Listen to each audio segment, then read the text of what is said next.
زرینو کرخو ته ستړي مشئ. زه یار محمد پردیس یم.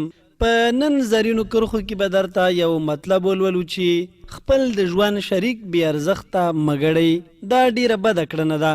ښایي تاسې ځینې کسان وپېژنئ.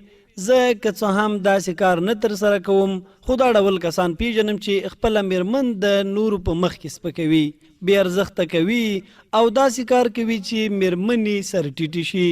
سړی حیران شي چې هغه خپله میرمن دومره بې ارزښته ګڼي، ژوند ورسره څنګه تېروي. ممکن دوی د خپلې میرمنې له سپکولو او ریشخندولو خوند اخلي. دا هغه کسان دي چې دې ډول چلن سره عادت شوي دي.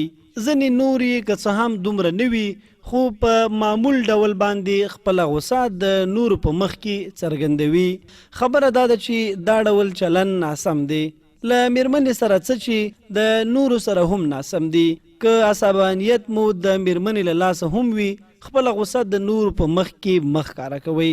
که ځان نشئ کنټرولولی، په کوټه کې پاتې شئ او ستونزه حل کړئ. اوس ووایئ څه ډول کنټرول خوښوئ.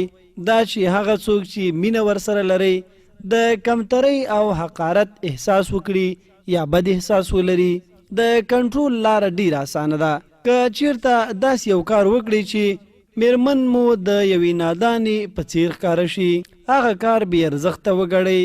له هغې سره شوخي وکړئ. د کمزوریو په اړه ورسره وغږیږئ. خو دغه کارونه مه ځان ته او مه د نورو په مخ کې کوئ، بلکې د میرمنې په وړاندې ترسره کړئ. زه ډاډه یم متخصص پوهان به هم درته دا ووایي. څوک چې نور سپکوي لکه میرمن، هغه کسان دي چې د ځان کم ګڼلو احساس لري او د دې ډول عمل په ترسره کولو غواړي خپله داخلي نیمګړتیا پټه کړي، خو په دې پوه شي چې هیڅ دلیل او منطق دغه عمل نشي توجیه کولی. که کومه لویه ستونزه موجوده وي، مطرح یې کړئ. مقابل لوری ولې سپکوئ؟ په دقیق ډول پاملرنه وکړئ چې د قضیې په کوم اړخ کې ځان داسې مه ګڼئ چې ګوندې نه پوهیږئ چې میرمن مو له خبرو خوشحاله ده، او که ترې ځورېږي او هسې په خوله خاندي.